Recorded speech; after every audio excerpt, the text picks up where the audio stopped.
the series back at square one. It's a critical Game 4 from Rexall Place. Next on Shaw.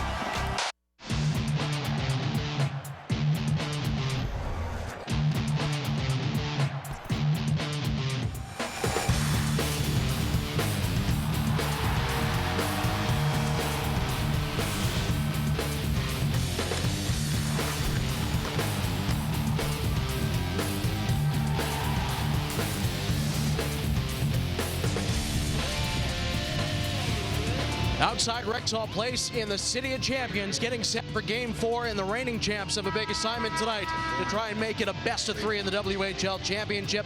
And a big reason why Portland is ahead in the series is the play of their second line, and particularly Saskatoon's Taylor Lear. 2 assists last night. His first was tipped in by Chase Delio, but he's got 3 points and is +3 in the series, and those are the same numbers for his line mate Oliver Bjorkstrand, who led all rookies during the regular season with 63 points, and his 18 in the playoffs are tops in the playoffs for rookies as well, and he scored in back-to-back games. And there's Martin Gernat on defense for the Edmonton Oil Kings, 16 points, just behind Derek Pouliot, who is 17 for the Portland Winterhawks. He's got 6 goals and 3 power play goals to lead all defensemen in the WHL postseason. Gernat does. Good evening, everybody, and welcome to the WHL on Shaw and WHL Central, brought to you by Sierra Sil. I'm Andy Neal. Hello to those of you watching south of the border live on Comcast Sportsnet Northwest. Well, just like last year, the Portland Winterhawks have a 2-1 series lead heading into Game 4 against the Edmonton Oil Kings in the WHL Championship Series. And after a rough start to the series, allowing 4 goals in Game number 1, Matt Carruth has been terrific since. 38 saves last night for his 14th win in the 2013 playoffs, and he stopped 54 of the last 55 that he's faced from the Oil Kings in the last 2 games. And now Edmonton is trying to avoid 3 straight losses for the first time since February, and trying to avoid a 3-1 deficit in the series as it heads back to Portland for Game 5 on Friday night at the Rose Garden. For their thoughts on Game number 4 this evening, let's send it upstairs to Dan Russell and Bill Wilms. Gentlemen. Thank you, Andy. Though the venues are different, the pattern of the series is identical to a year ago, with Edmonton winning the first game, Portland winning the next 2. What's surprising to me, Bill, with these 2 high-octane teams is just how low-scoring this series is so far. What about you? Well, Dan, it's surprising. The thing about the 3 games here is a team that has scored first has extended the lead to 2-0. There hasn't been one lead change in this series so far. That's interesting. But you know, both of these teams, as well as they score goals, they're able to defend just as well. And you give a team a 2-0 and in some cases a 3-0 lead, they can shut it down pretty good. We've seen that. That's the reason for not many goals. All right, as for the first period of these games, all 3 have been very, very similar, with Portland dominating. Wow, they came out absolutely flying yesterday. And you know, the goal that we thought was Chase Delio's in the first period has in fact been credit to him. There's a pass from Bjorkstrand, the shot from Lear. That made it 1-0. Ty Ratty, the speed, the quickness, the shot, that made it 2-0. And then Oliver Bjorkstrand off the rush again. Surprise, surprise. All of these goals in the first period. The Edmonton Oil Kings scored once, and that's as close as they would get. Now, we've been highlighting the transition game of the Portland Winterhawks since this series has started. But to me, Bill, the biggest difference between this year's Portland Winterhawks and the one that lost to Edmonton last year has been their commitment to defense. Yeah, we showed you how well they play defensively between the blue lines. Now, look how well they play structurally, defensively, in their own zone. They're very, very solid. Look at their 5-man commitment. That's a zone defense. It's great.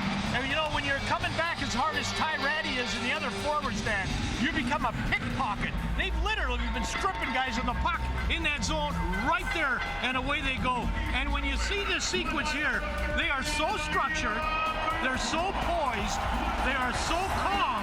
This has been a real tough assignment for the Edmonton Oil Kings to break that defensive structure. Meantime, with Portland getting that 3-0 lead last night, obviously Edmonton made it 3-1, but Matt Carruth, who had his best game by far of this series, he just denied Edmonton from making it a 1-goal game. Yeah, there's a lot of people who are trying to figure out, will Matt Carruth ever implode? Can they get him off his game? Well, how's he done? The last two games he's played, 55 shots, he's faced 54. That's Curtis Lazar going to the net. Curtis Lazar again in his grill. How about TJ Foster, number 16, in front of the net? And Henrik Samuelsson, number 10 there, hacking, whacking. That was late in the game. He has been solid. I think the concern, if I was Edmonton, was not to have the Oil Kings get taken off their game as they're trying to get Matt Carruth taken off his game. He's been very good. Obviously, all games are huge, but the last 5 series we've done on Shaw, the winner of Game 4 has gone on to win win the series. Andy, back to you.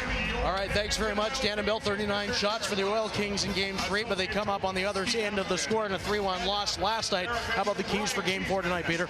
To me tonight, throw away all the X's and O's that you want. Here it is. These are two teams fueled by different reasons. The Portland Winterhawks, Andy, there's nothing worse in sports than being this close to being a champion and not finding a way to climb the mountain. The Winterhawks, we've seen them at the hotel for the last 2 days. They're confident. They have a good swagger about them. They like the way they're playing, and for good reason. Edmonton tonight, fueled by being the champions. Who wants to make a difference? Who wants to step up their game and be a difference maker? And if you're Edmonton, you want to see those different makers right when the puck drops to start this game. You can't take any time off. Ty Ratty has scored the game winner in each of the last 2 games. Who will be the hero tonight in game number 4 of the WHL final on the WHL on Shaw?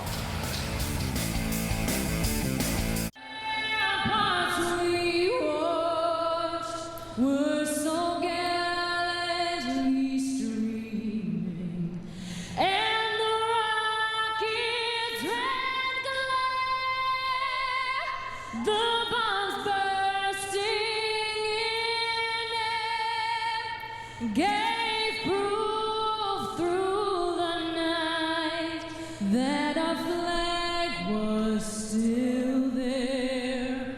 Oh, say does that star-spangled banner yet wave o'er the land of the free and the home of the brave?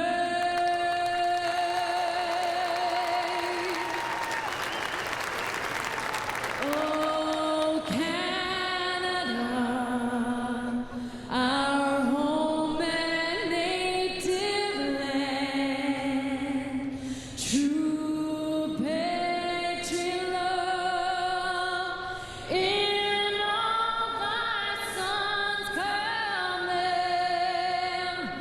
With glowing hearts we see thee rise, the true north, strong and free.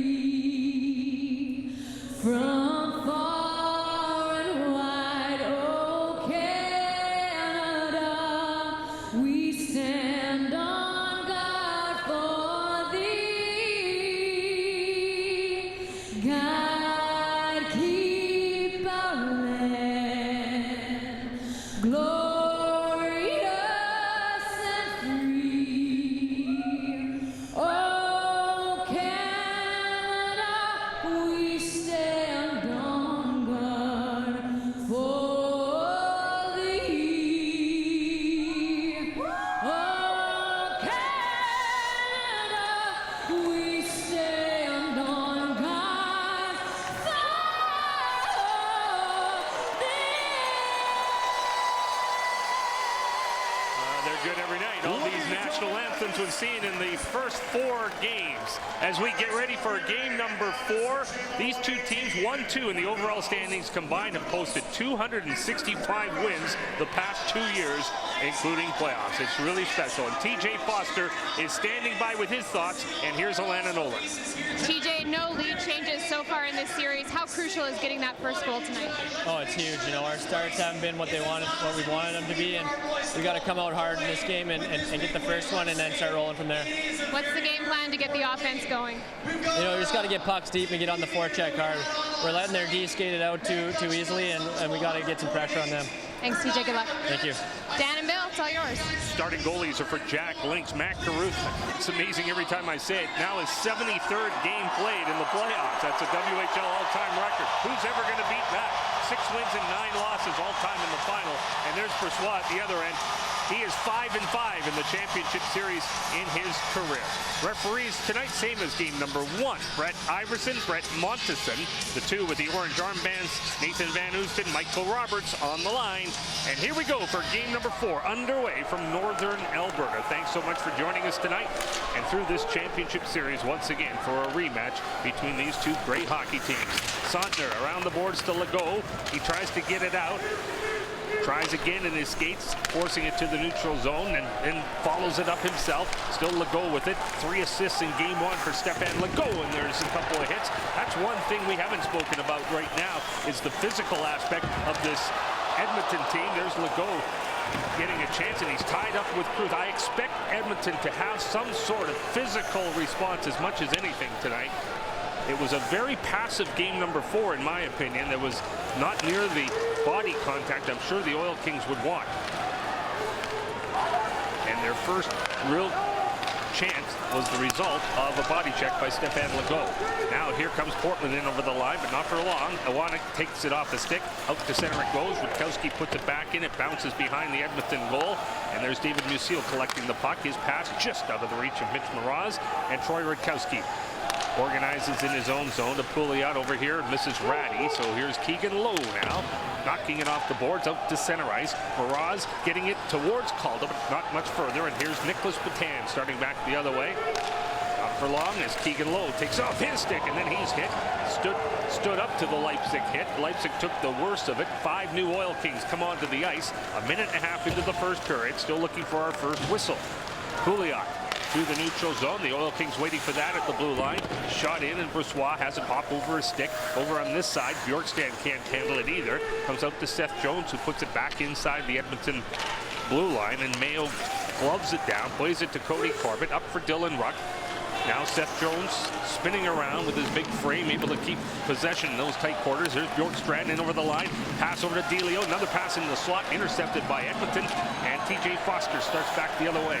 Up to Michael St. Croix. He rolls the puck in, and he gives chase. St. Croix gets the puck behind the net for TJ Foster. He's ridden off it by Lear. Foster trying to stay in it. Can't get it. Seth Jones has it, and he has room to move it out for Portland. Booze Seth Jones here. That's got to be out of respect. There's a shot and a kick save, a big healthy rebound, but it's gobbled up by Edmonton. Only for a moment though, as Portland's on it once more. Now chance down low and centering pass. That was intercepted by Benson, and he gave it away, at least for a moment. Here's Corbett with it now.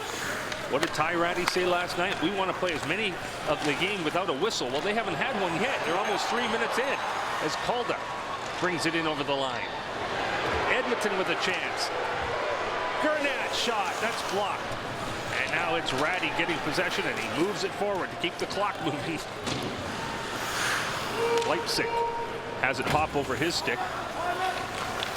Pouliot moves it forward. Ratty there. Following it up was Pouliot, but reading it nicely was Moroz, and he starts back the other way. Calder's going in front of the net. Can he get the pass? He shoots it right on to Matt Caruth. It was a bouncing puck, but a good idea as Mitch Moroz got it there, and Calder with a skillful play got it on net, and Caruth makes a good save. It's a much better start for Edmonton so far, and then Portland shoots it in, and both teams make changes once more. What's the WHL Finals record for longest start to a game without a whistle? We're 3.5 minutes in, Bill. Yeah, it's absolutely incredible. I don't know how we're getting paid by the hour, by the word. Lazar gets the puck. Back to Samuelson. Keegan Lowe shot right on, and Caruth makes that save, and the big rebound is swept away by Portland, and Lowe goes back to get it. 4-1 on the early shot clock for Edmonton. Much better start for the Oil Kings. They've gotten some pace. They've gotten some pucks deep. They've had a puck around the net. They forced Caruth to make a couple saves. And Dan, you can kind of sense the crowd is louder right now than it was at any time in the first period yesterday. They're upset right now because Lazar was dumped in the neutral zone, and there was no penalty call. Keegan Lowe gets possession of it. Lazar moving the puck. 4.5 minutes into the first period as Dylan Ruck backhands it in. Rutkowski has possession of the puck. Lead pass broken up in the neutral zone. Dylan Ruck, nice pass to TJ Foster. Foster goes in on this side. Angled off from getting to the net by Rakowski, and then St. Croix gives away the puck, and the Winterhawks, Bjorkstrand trying to chase it down. Corbett got there first. Rakowski gets it. Now St. Croix has it for the Oil Kings as he spins in tight quarters on his own line, sends it back, and Tyson Mayo is going to collect the puck. 16-year-old Mayo from Victoria gets it up to St. Croix. St. Croix to Corbett. Corbett up for Dylan Ruck. Ruck gains the Portland blue line. Nice pass. And then another attempted pass comes back to Ruck. His shot goes off Delio and bounces to the corner. St. Croix's hard pass to the other side misses. We're over 5 minutes into the period without a whistle. Delio clears it right to Corbett at the point. Long shot floats wide of the Portland goal. Tyson Mayo on the pinch gets it to Dylan Ruck. Dylan Ruck back to TJ Foster. Foster moves in. Foster gets the puck to Corbett. Corbett in front of the net, and that's a good stick there by Pouliot to knock it out of the Portland zone. Dan, it's obvious the Oil Kings can play with a lot of pace and a lot of rhythm. That's important. They're answering back exactly what the Portland Winterhawks have done to them last night. There's a hit on the backboards. TJ Foster, and then it's now Saunders from a sharp angle, getting it back out to Gernat.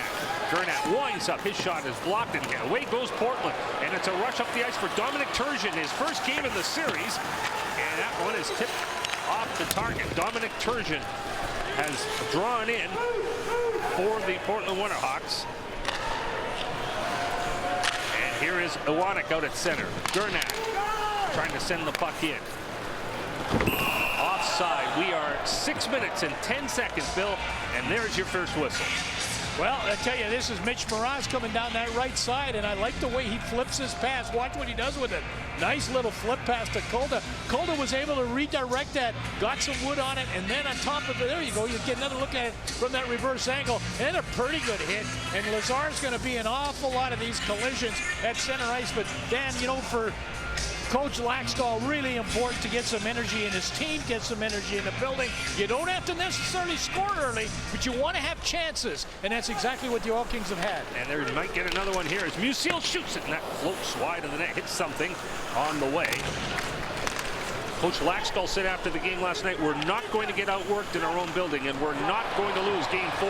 Here's a chance. Lazar shoots, and Caruth makes a fine save. Another opportunity that hit the net, but the problem is the net's well off its support, and that's why we get our second whistle of the period. You know, the Edmonton Oil Kings tonight have had more outnumbered rushes, I think, in the first, almost 7 minutes than they had certainly in the last couple games where they didn't have any. But this is a good turnover in the neutral ice area. Good transition going the other way. And again, Lazar, he's only got one place to go after he's made a pass. He's going to head right to the front of the net. Lazar there takes Legault's pass, and Samuelson there looking to collect some garbage. Offensive zone face-off for Edmonton as Benson comes out. Benson wins it cleanly. Back to Corbett. Corbett's shot is blocked, and that goes off the shin pad of Iverson all the way back into the Edmonton zone. And now Iverson trying to jump on the puck, but Benson gets it, clears it to the open side, held in by Wotherspoon. Wotherspoon puts it back to the net. Comes around this side. Paddock and Mayo in tight quarters, and back it goes to Cody Corbett. Paddock, he's angled off by Peters as it's sent in on Brossois. Mayo collecting it once more. Tyson Mayo only appeared in 42 regular season games, but he's been a fixture on the back end of the Edmonton defense ever since our shot cameras have been on the Oil Kings in the last 2 rounds. Wotherspoon shoots it in. Potential future teammate Brossois, both Calgary property. Wotherspoon and Brossois, he had to go over top the stick, and now Mraz starts back. Mraz brings it in over the line, hooked off the stick, and out to center ice. Calda tries to backhand it in. Winterhawks, Wotherspoon over here to Rakowski. Rakowski lead pass, bounces off a couple of players, but Leipzig is going to try to chase it down. He'll get there first. Met by David Musil as he is taken down with a good solid check by David Musil. Now a giveaway comes right back to Tyrad. He holds the puck, and it goes off a skate out of play. 1 year ago tonight, the Edmonton Oil Kings tied this series at 2 with this overtime winner in a packed Rose Garden in Portland, Oregon. Rhett Brzezinski, that's pedal. There's the Brett Brzezinski tip, and they tied it at 2. Dan, twice the Oil Kings have tied a series at 2 in the last 2 years. That one there in Portland, also in Calgary earlier this year. They've never trailed this series in the last 2 years, 3 games to 1. Offensive zone faceoff for Portland. Bjorkstrand from behind the net. Chance for a wraparound. He throws it right into the crease. Comes back out to Rutkowski. He shoots, and the rebound for Bjorkstrand is backhanded wide of the Edmonton goal. Lear tries to work it in front. Lear on his backhand in front of the net, and a shot goes off Gernat and out of play. Nice play by Martin Gernat. Yeah, that's an awful good play defensively inside the Portland zone. You know, Travis Green done such a wonderful job with his club. His horses are always ready to run in that first period. They've played 90 first periods this year, and Travis Green's team, get this folks, has scored in 75 of 90 first periods. They're always ready to go. Often set the tone the way a game's going to be played. And when they scored first in these playoffs, they're 11-2. Edmonton is 12-2. So there's the importance of getting a leg up. Let's see what happens here in game number 4. Gernat trying to stick handle it. Can't get it past the Winterhawks, and Sontner will try his luck. Gernat takes the pass. Last year in the championship series, he had 6 points, Gernat did. That one is floated on to Brossois. Now Sontner. And the Oil Kings come out of their own zone. There's Curtis Lazar gaining the Portland blue line. His pass a little bit off, and the Winterhawks have a chance in transition to go the other way. Peters in over the line, just barely onside. Take it off the stick of the Winterhawks, and Samuelson sends it in. Legault is tripped. There'll be a penalty on Wotherspoon. First power play is going to go to Edmonton. And does Edmonton ever need a power play goal? They are 0 for their last 25. Oil Kings do a pretty good job here of creating a turnover themselves on the back pressure. It's back at their own blue line. That's where this play starts. Again, you know, it's so important to get pucks going the other way, get it going north-south in a hurry, and that's the turnover right there we're talking about. There's the flip pass. There you see the trip on Legault, and Edmonton Oil Kings going into the first power play. That hasn't been effective of late, Dan. Their last power play goal was game 4 of the Calgary series, so it's 25 in a row. And you just get the feeling that they can't get out of their power play funk, they're not going to defend their championship. St. Croix moves in, shoots, and Caruth sees it all the way.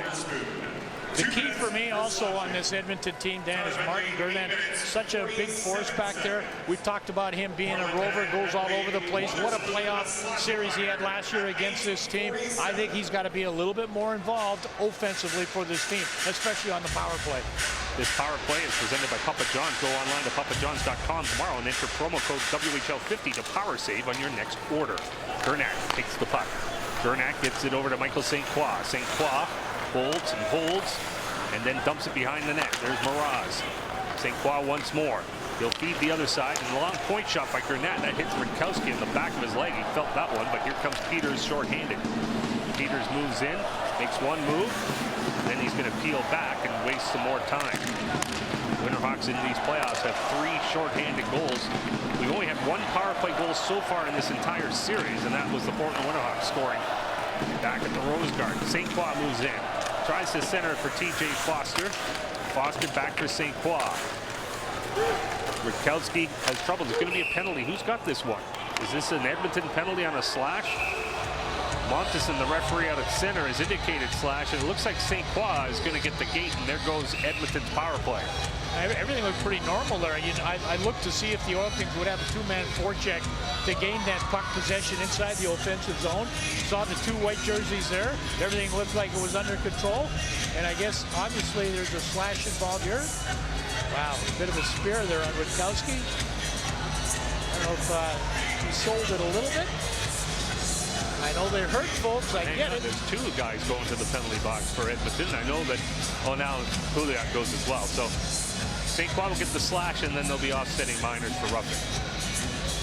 The big thing there is for the Winterhawks, that faceoff comes 200 feet up the ice into the Edmonton Oil Kings zone. Pouliot, one of those going to the box, and they would like to have him on the power play, but they've got lots of weapons there when that time comes. But they are 4-4 right now for 1:07. As you say, the face-off all the way down here. Patan against Lazar. A couple BC boys going into the face-off circle. Lazar from Vernon, and Patan is from the lower mainland of Vancouver in Delta. Played for the Greater Vancouver Canadian Midgets before he joined the Winterhawks last year. 4-on-4 with Lazar coming up way too high for Legault as he goes to the corner for the puck. Legault gets his stick up a little bit with McPherson, and McPherson comes back at him. Lazar switches back, tries to find Keegan Lowe in front. That was a good idea, but a great fight by Seth Jones, and it's a 2-on-1. In over the line. Seth Jones is robbed by Brossois. What a pass by Patan, and back the other way. Here comes Edmonton. Legault with Keegan Lowe. Drop pass. David Musil on his backhand, peels back, waits. Owanek off the player bench, moves in, shoots wide. It might have hit the goalpost. It might have clipped the post, the Owanek shot. But what a save by Brossois up the ice at the other end off Seth Jones. The game remains scoreless. Owanek trying to move it in front, and Ty Ratty intercepts. Here come the Winterhawks. Ratty with Seth Jones. Ratty to Jones, hooked off his stick. Edmonton about to be shorthanded, but before they are, here they come up the ice once more. Samuelson, shot. Caruth with the save. Owanek trying to get the rebound. Samuelson in that corner with Wotherspoon. Rakowski in there as well. The Winterhawks have numbers, and they'll have the puck. And they have 40 seconds to work on their first power play of the hockey game. Bjorkstrand brings it in over the blue line. Drop pass. Wotherspoon to Rakowski. Rakowski down to the corner. Trying to work it in front was Bjorkstrand, but Edmonton intercepts and shoots it down the ice. 20 seconds left in the St. Croix minor. 8:40 to go. First period. No score. Shots are 7-5 for Edmonton. In over the line. Here comes Lear. Lear shot on goal. Stopped, and Brossois jungles it, but he holds on to it for a faceoff. The thing that happens when you dump the puck blindly into the slot in the opposing zone, and you got a guy like Seth Jones there, number 3, picking it off. Look at him head up the ice. He knows he's in the attack. He's committed at this point, and that is a terrific save by Laurent Brossois to keep this a scoreless game. But again, what nice movement. Good read of the ice by Seth Jones. Taylor Peters goes in to take the face-off. Another boy from Delta in the Lower Mainland. And Lazar battling with him. Who's going to come up with it? Lazar does. Lazar gets it to Owanek. Travis Owanek through the neutral zone. And offside stops the play. Just a second remaining. In fact, now St. Croix is coming onto the ice, so it means we're going to step aside. With 8:20 to go, it's the first period. It's Game 4 of the WHL Championship Series on Shaw. On the Edmonton Oil Kings bench with head coach Derek Laxdal. How have you liked your start here tonight? Oh, it's been a better start than last night. You know what, we're getting some shots now. We got lots of energy. We got to keep on building shift by shift. What was your focus for your team going into Game 4? Just to have a focus on the game here, bring the energy level to the way we can play. Thanks for this. All right, thank you. Dan and Bill. Yeah, Derek Laxdal's team, the Oil Kings, have been outscored 4-1 in the 3 games in the first period. As a matter of fact, Dan, they've been outshot in period 1, 37-17, but a much better and a much needed better start for Laxdal and his Oil Kings here tonight. Laxdal, as we documented last year, at one time played games for the Portland Winterhawks in this league way back when. Shots are 7-5. I think that's 7-6 now for the Edmonton Oil Kings. Last night, if you were with us, you saw Ty Ratty move into first place in the all-time goals for list in WHL history, tied with Mark Peterson. So his next goal will put him solely on top of that list, if there is a next one. Somehow I'm betting there'll be another one. Maybe not tonight, but somewhere along the way here. Oil Kings will do everything to prevent that from happening. Action here in the neutral zone. Who's going to come up with it? Bertolucci brings it in over the line. Nothing but Winterhawks in front of him. But Bertolucci comes out of the scrum nicely. Gets it to Corbett. Shot. And that hits McPherson in the ankle. He bounces to the corner, and then there's a hit back to the net. Two big bodies colliding. And neither one going down. That was Baddock and Peters. And now the puck is out of play. Talking about Ty Ratty, let's show you what he's done in this playoff so far. 4 different teams, folks. Look at him versus Everett. How does he get that much time and space? Well, he gets it there. That's his favorite spot against Spokane. How about Kamloops? How can nobody check this guy? Come on. Good try. And how about Edmonton against the Oil Kings there with a goal? I mean, really, he has been, in my opinion, sensational. 47 goals for Ratty, 47 for Mark Peterson. Reggie Leach, the great Leach, had 41, and Brian Propp and Ray Allison each had 36 goals. Great company on that list. There's a puck in front for Calda, Ratty backhands it off Seth Jones, and it goes to the corner. Calder with an opportunity there. Wotherspoon chasing it down in the corner. Lifts it up towards the blue line, and it does come out. Ratty trying to get chased. Lowe got there first, hit the linesman, but Mraz has it now for Edmonton. So Mraz playing in his 40th career playoff games tonight. So too is Lucille and Legault from Edmonton as we get pushing and shoving. Though I do believe Edmonton must be more physical here tonight. It was a pretty tame game last night. Yeah, it's been very easy for the Portland Winterhawks to play last night. Yeah, I agree with you. I mean, there wasn't a lot of energy in the building. There wasn't a lot of pace to the game, and there wasn't a lot of physicality to it. The one thing about this hockey club is they can bang, they can crash. You can see it right here. There's bodies flying all over. Dan, I saw a piece that ESPN Sports did, their science department. Listen to this. National Hockey League hit is 17% harder than an NFL hit, even though NHL players are 20% smaller. So when you see those hits packs that we show you in our broadcast, trust me, folks, they're for real and they are solid. I don't know what's more surprising, that stat or the fact that ESPN has a science department. There you go. Who knew? You do now. Saunders coming out of his own zone. Offsetting penalties were 4-on-4 again. That's onside, but just barely. That was a pass that just missed Delio. Goes down the ice for an icing. Unsportsmanlike conduct. Time of penalties, 12 minutes, 34 seconds. Penalties on the play. By the way, Go ahead. Dan, I want to take a time at this point also to congratulate the Portland Winterhawks on being the Scholastic Team of the Year. 8 Portland Winterhawk players graduated with honors. Very, very good hockey club. Obviously trying to win the WHL championship. So good on them. And being good both on the ice and in the classroom. I'm happy the league has that award. That's offside. And it's brought back in. Yes, and so many teams excel. I don't know how they find. I mean, I guess they have a way, but there's so many good teams in that. I think they're all doing a terrific job in that department.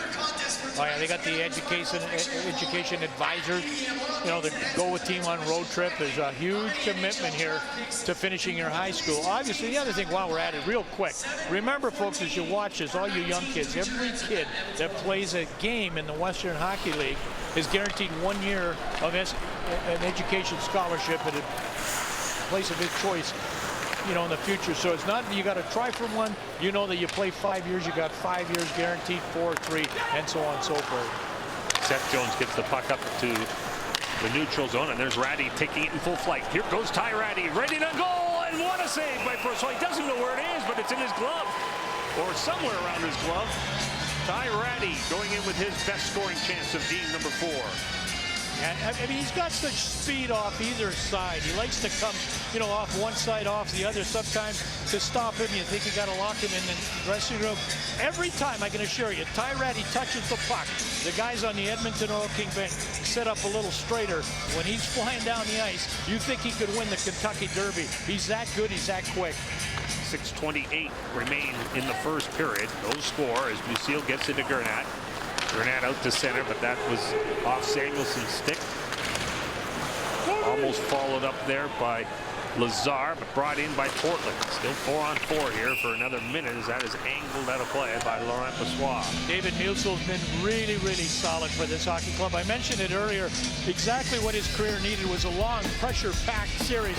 And Dan, this is from the games in Portland, but I can tell you, I've never seen David Musil play better hockey. His gap control is great. His physicality, his presence. Look at him close a gap, knock the man down. David Musil, definitely a great pick for the Edmonton Oilers at the second round in the 2011 draft.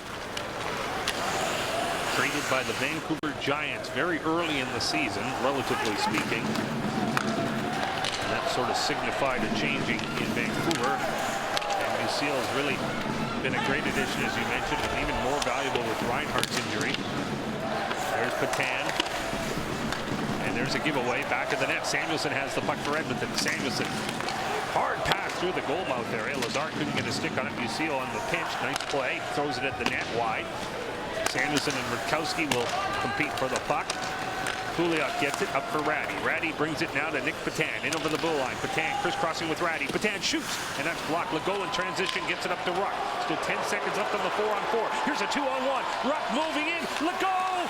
shot up the side of the net. Legault had Carruth down, but he could not handle the puck cleanly. What a great chance for Legault, but he couldn't score as the teams go back to full strength. Here's Rutkowski shooting it, and Brossoit turns that one aside. Leipzig puts the puck down low. Ratty, Wotherspoon, back out to Ratty. Ratty throws it at the net, and it's turned aside by Brossoit. Here's some zone time now for Portland. Leipzig protecting the puck. One hand on the stick, switches it back. Wotherspoon with a shot, and Brossoit catches it. Yeah, one of the differences tonight is the Winterhawks shots are, I think, are coming from a little bit further out. How about this last Edmonton Oil King chance? They're coming off the rush. They're getting a little bit more dangerous chances. Look at that pass to Legault. He just can't handle it.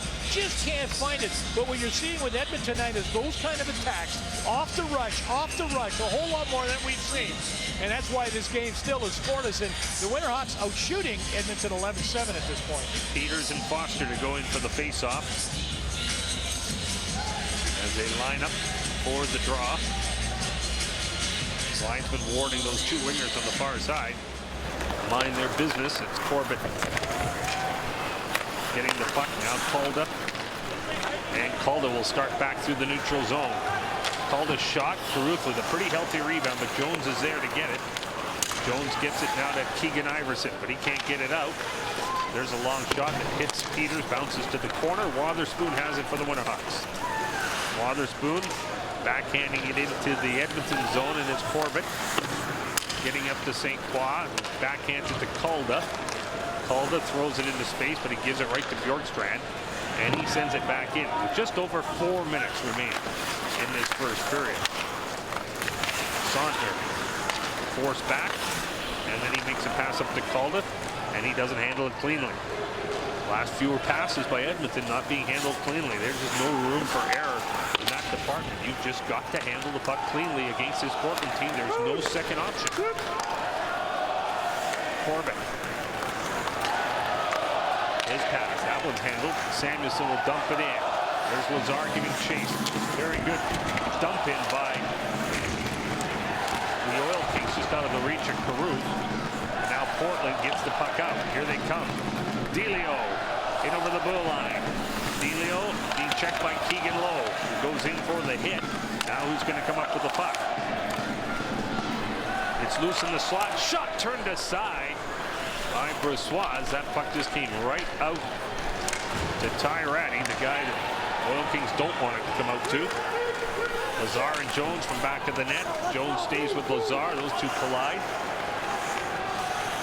Pouliot with the puck. Eric Pouliot. Out to center. Here's Nick Petan. Petan in over the line. Gaining speed on his back and throws it in front. Brossoit. No, it's in the net. They score. Thought Brossoit might have it, but it was poked home. Not sure if Wotherspoon was the one who got a stick on it or Leipzig, but it is 1-0 for Portland. Again, off the rush. Take that puck wide, and from the team in red, the Winterhawks, where they're so good, is that when they enter the zone, seldom is it for nothing. You know this puck is going to go somewhere dangerous. Now there's a bit of a gratuitous bounce off Sautner's skate as that puck ends up right. Is that Wotherspoon that joins that rush? That's Leipzig there. Oh, there Wotherspoon's there too, but Leipzig is the one who pokes it home. Yeah, Leipzig is the guy that jams it home, no question. But again, Dan, the key there is speed getting into the zone. Gurnett not too sure where it is. Brossoit says, I see it. It's right at his feet, Gurnett's feet, but he can't grab it, and by that time it's too late. It's in the net. So Nick Petan made the play happen. His speed really was a factor. He kept gaining it and got it in front of the net. Leipzig with his 9th. And it's funny, I mean, Edmonton had a real good start, but they backed off a little bit in the last few minutes. In fact, it's really reflective on the shot clock as Portland has taken over in that department as well. 13-8. Means they've had about, well, there's a chance down low. At one point, his shots, I believe, were 7-4 for Edmonton. So it looks like it's about 9-1 since. Here's Dylan Ruck putting the puck behind the net for St. Croix. St. Croix pass, Foster shot blocked. And the Winterhawks get it down the ice. Out of the icing as Iverson sent it down the ice. Yeah, we talked about it right in our open. No team is been able to, or there hasn't been a lead change at all in the series so far. And I think both teams have been very, very good at extending the lead. And for Brendan Leipzig, he's given his team a 1-0 lead. Look at Petan with his speed to Sautner. And I think this puck actually bounces off Ashton Sautner to the front of that. Now look at Martin Gurnett, number 28. He knows that puck is somewhere at his feet. He can't find it. Leipzig did. It's 1-0. And so the Winterhawks strike first for the third time in this series. Here's Legault coming off the board, shot wide of the net. And remember, Edmonton, they didn't get any goals in game number 2. They got only the 1 goal last night. So this high-octane Oil King team is really smarting for a goal right now. Lazar into the corner. Wotherspoon checks Lazar. Here's Samuelson with it. Samuelson throws it in front of Legault out of midair, hit it, and I think it then hit the crossbar and went out of play. Any puck to the front of the net from Edmonton's standpoint, any puck around the net, whether it's high, low, doesn't matter. Get pucks into the face of Matt Carruth because he has been very, very good. He's held his position really well.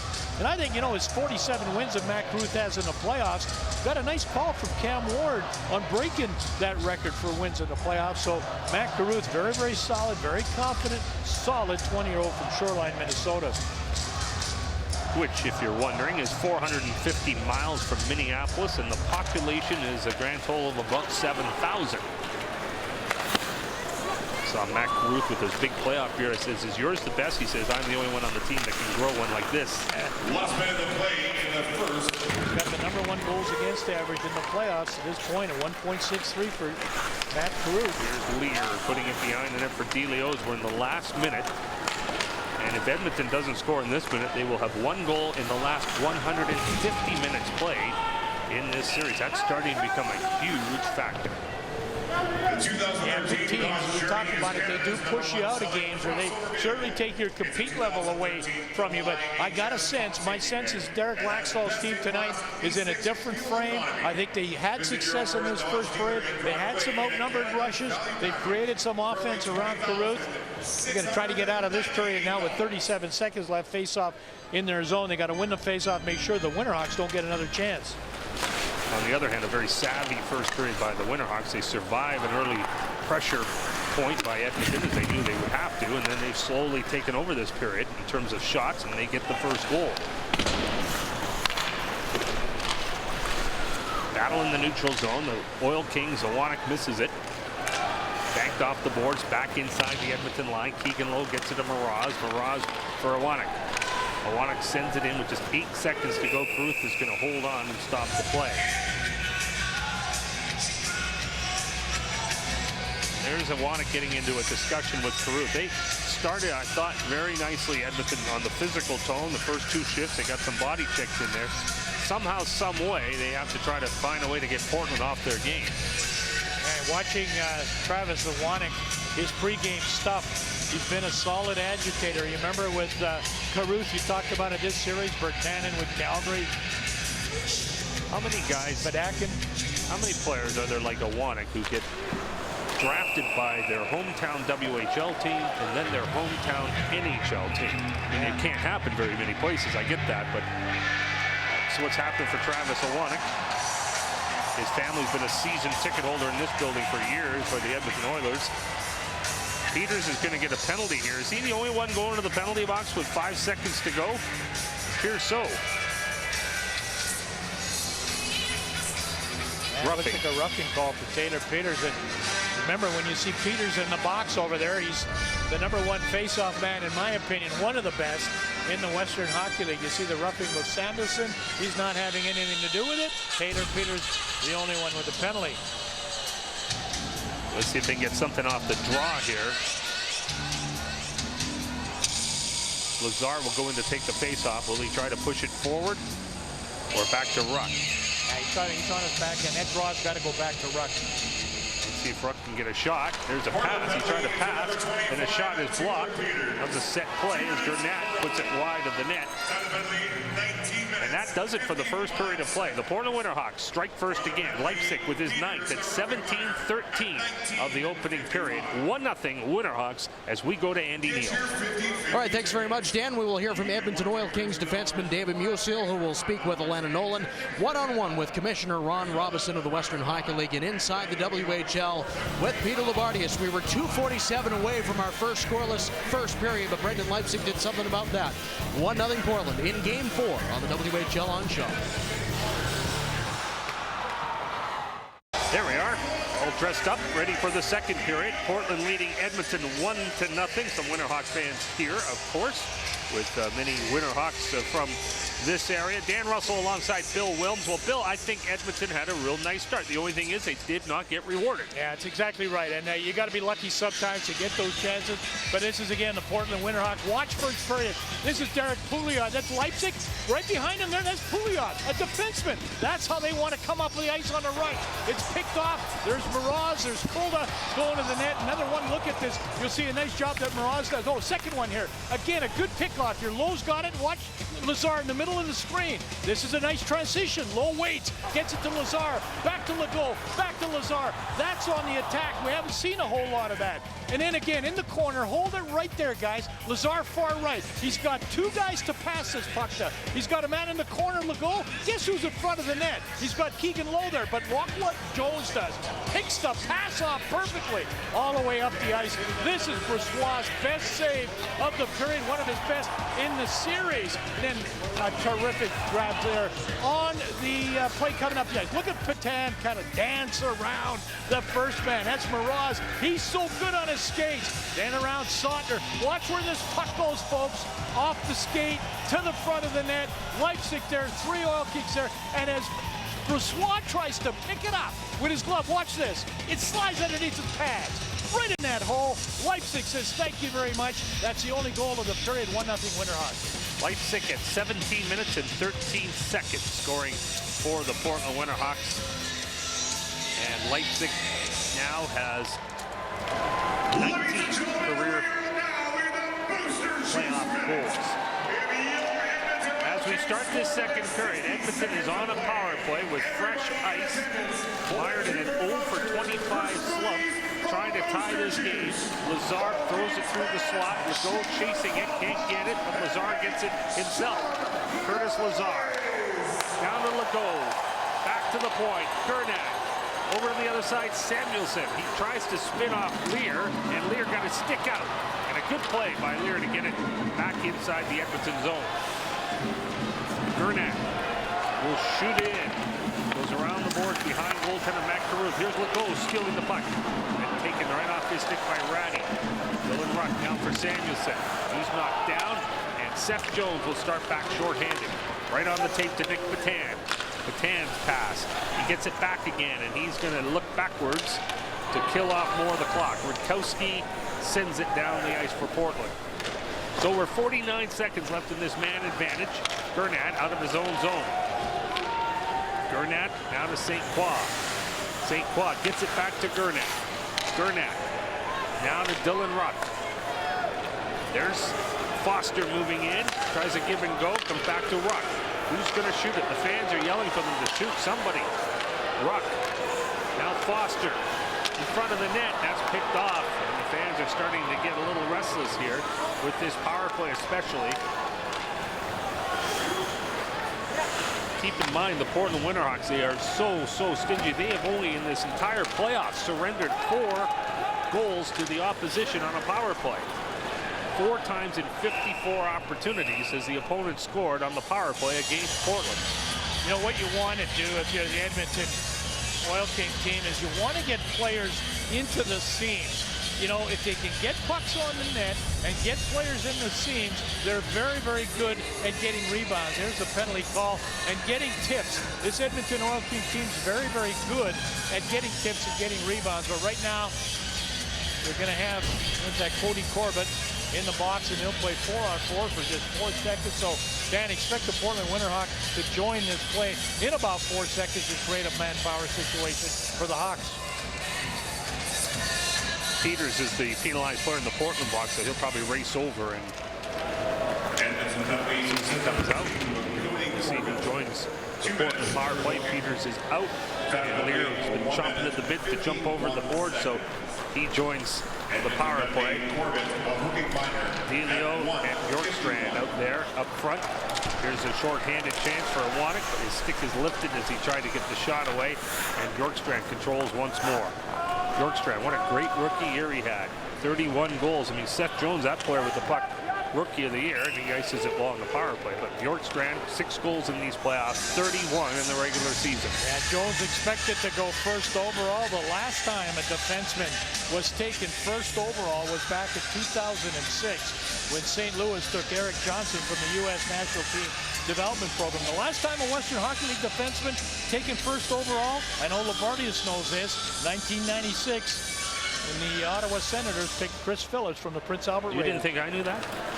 Yeah. Yeah, I thought I did. He's up on you by just a shade. The WHL hasn't had too many players who've been featured in a photo spread for Sports Illustrated, but Seth Jones was back on February the 18th.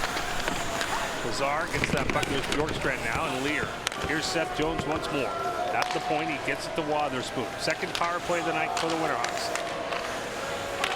As Jones passes it back and forth, that's Delio. There's Lear. There's a centering pass. It comes back out to Jones, and he can't hold it in. Seth Jones back to get it. In the series, the Portland power play. Only the 1 goal on 15 chances. So far, only 7 power play opportunities for Edmonton in the championship series. Ratty puts the puck back of the net. Comes around this near side to Pouliot. Pouliot's passing outside the blue line. So with a half-minute to go in the power play, Pouliot has to organize back out here in the center ice area. Winterhawks gain the blue line. Ratty couldn't get it to follow him, and so this power play coming to an end has been presented by Papa John's. Go online to papajohns.com tomorrow and enter promo code WHL50 to power save on your next order. Better ingredients, better pizza. Papa John's. Patang puts the puck down to the corner. There's Ratty working it in front, and Foster gets it for Edmonton. Clears it down the ice. They were already back at even strength, so that's icing, and Alana Nolan has a special guest. That's right. I'm here with the first overall pick from the 2013 Bantam Draft, Tyler Benson. Now you're here watching your brother Cole play. What do you think of the game so far? It's been a good game so far. It's fast-paced. Just hoping the Oil Kings can pull it out. Now, what have you thought about all the attention you've been receiving this year? It's for sure been different. It's been pretty cool, though, getting all the media and everything else. It's been pretty cool. Are you excited for the plans that the Vancouver Giants have for you? I haven't talked to them too much, but I guess they're excited to have me, and I'm excited to be part of their group. Now, you were here last night to watch Ty Ratty tie a record. Is that another one of his records you have your sights on? I haven't really thought about that. No, I just thought about helping Vancouver in the playoffs and help them win another Memorial Cup. Thanks, Tyler. Good luck. Thank you. Thank you. Guys, back to you. You know, the scouts that have watched Tyler Benson say that, you know, usually a player in Bantam hockey does 1 or 2 things really, really well.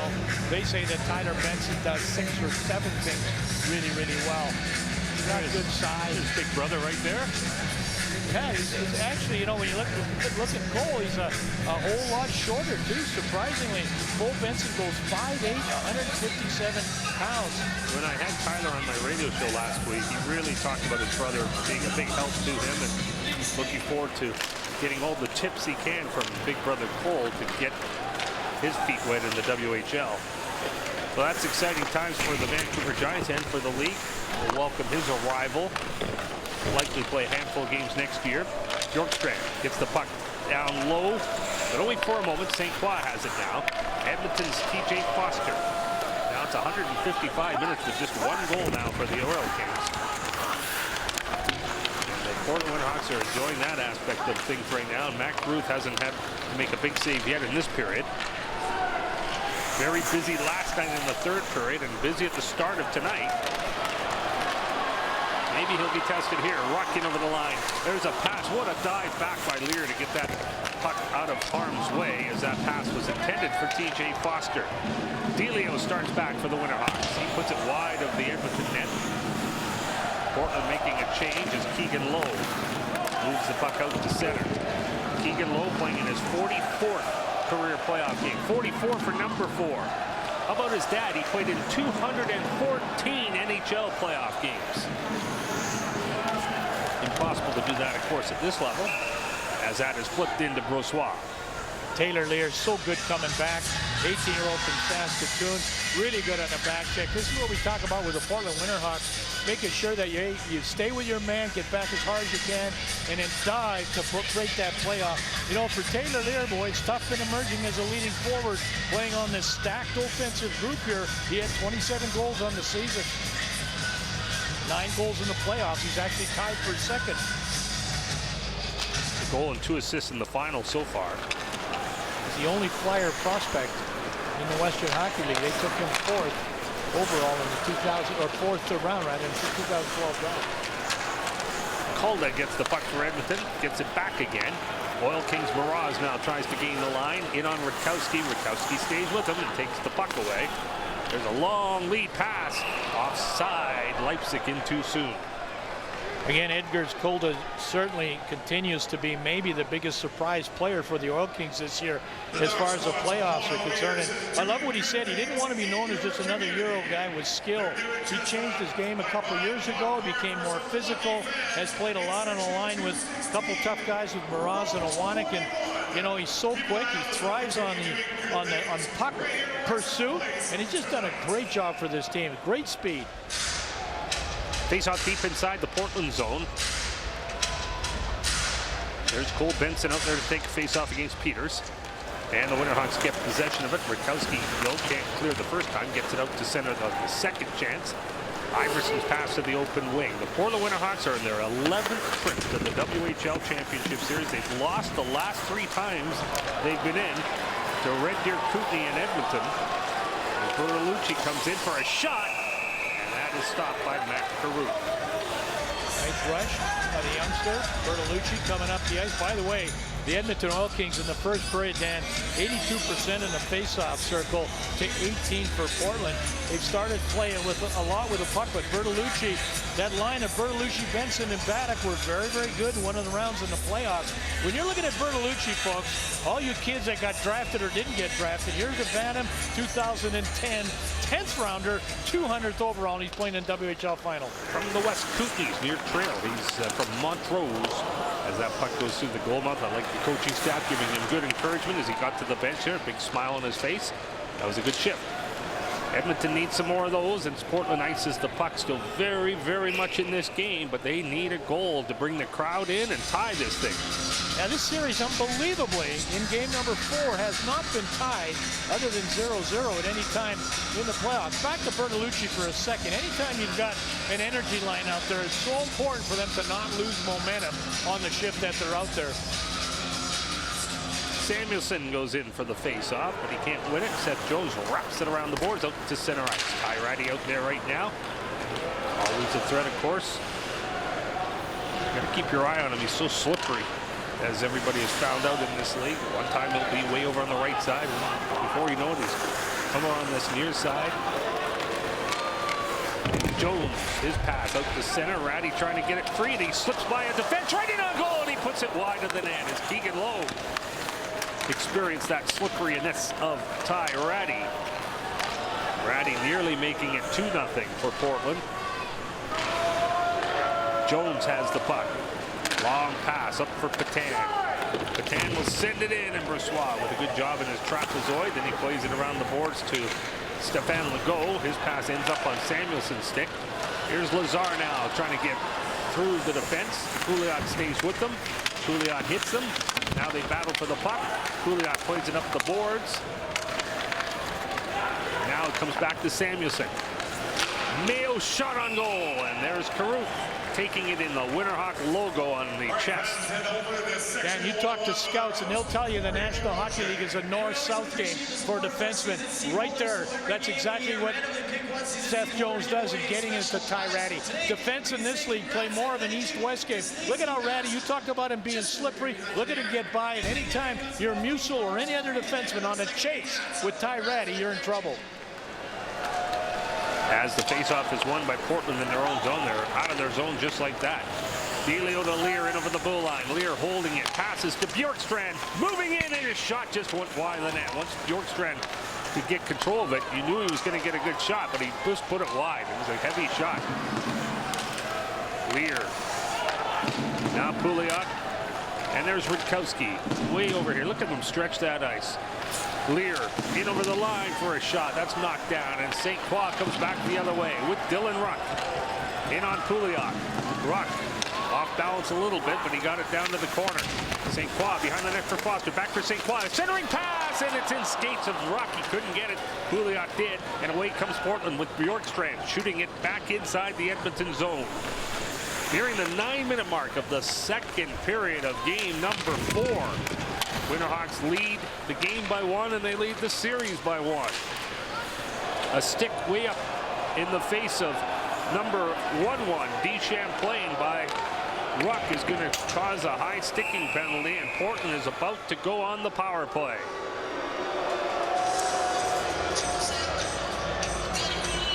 Hear what the crowd thinks about this. Ruck's the guy, the guilty party. D. Champlain checking his mouth for chiclets. There. Well, you are responsible. You must be responsible for your stick. Portland on the power play. There's no question about the call. Clear high stick, 2 minutes for Dylan Ruck in the box. Third power play for Portland. And the Winterhawks, as we mentioned now, have had 17 power plays. 1 for 16 with the man advantage. And here's Legault trying to force his way through short-handed. Can't come up with the puck. A high-sticking liner at 9:04. And now Rutkowski out of his own zone. Rutkowski now in his 75th career playoff game. There's a pass for Leipzig. Leipzig gets a shot at the side of the net. Ratty now back out to Rutkowski. Rutkowski to Ty Ratty.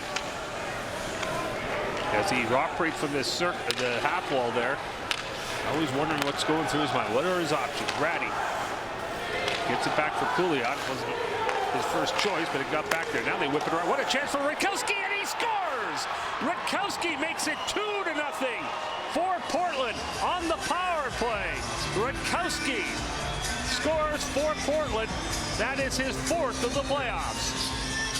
Dan, the Portland Winterhawks do put Rutkowski in a spot between the hash marks. What makes this play happen is the touch pass by Leipzig.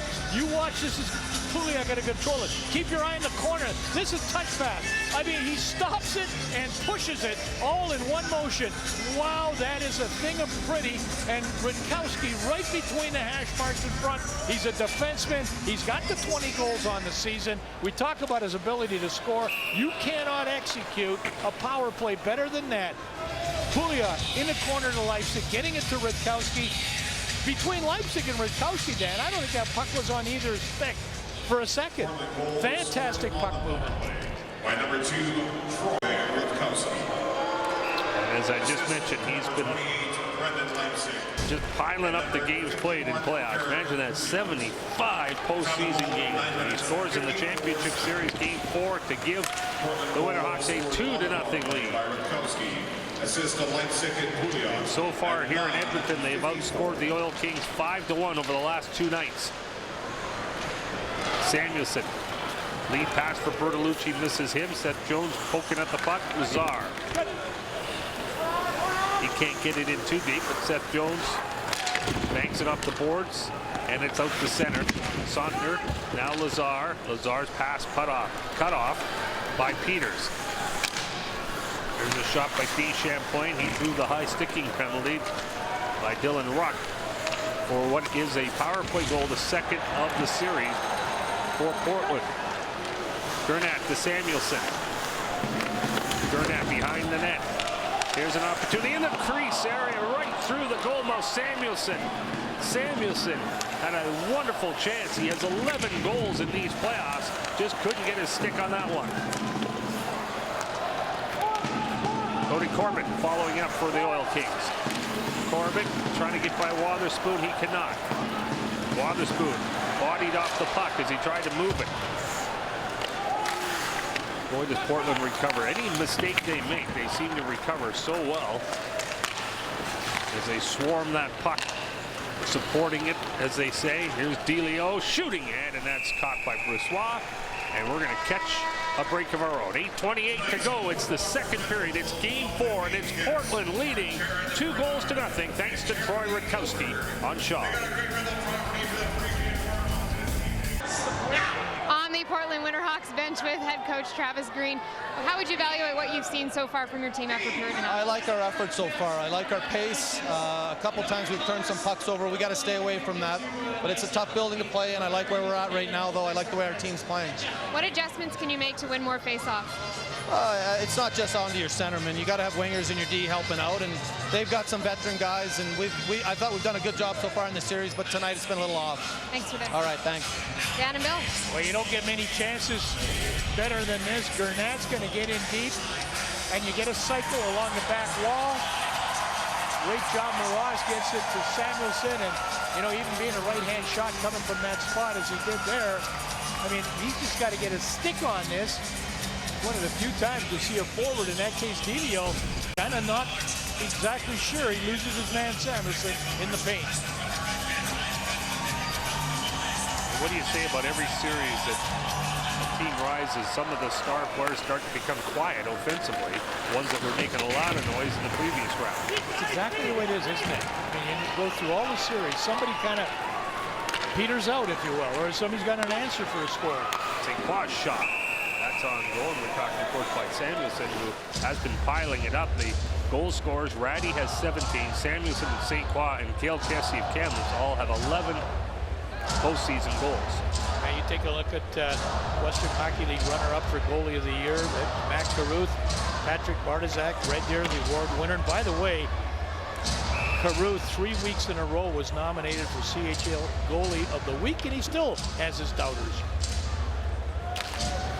From the face-off, Mayo gets it to Corbett. Corbett puts it back to the net. Jones around to Mayo. There's Lazar with it. Now Samuelsson throws it at the net. That's wide of the goal. Corbett shot. Ooh, and that hit something and bounced wide of the Portland net. Samuelsson now to Stefan Legault. Legault to Samuelsson, and his shot is blocked. There's Samuelsson once more. Around the back of the net. Legault can't get it in front. Seth Jones stripped of the puck by Legault. Jones goes right back though. Continues to battle. Sticks the long reach there. Can't quite get it for Portland. Samuelsson though in tight quarters. Being checked by Wotherspoon. Samuelsson. Samuelsson's pass picked off by D. Champlain. Has left Samuelsson have something going with Wotherspoon behind the play. Those two come together in the neutral zone again, but it goes by both of them as Hansen goes back to collect it. Josh Hansen makes a move back to the net. Wotherspoon using the net. He's shielded. Samuelsson still has something going with Wotherspoon. That'll end as they go to the bench, at least for a while. Here's Try Ratty going in. Ratty shot taken up high by Brissois. Dan, you were talking about guys like Samuelsson, maybe, not exactly able to produce the way they have. Well, let's go back and take a look at the injury. The knee-on-knee back in Portland in Game 2.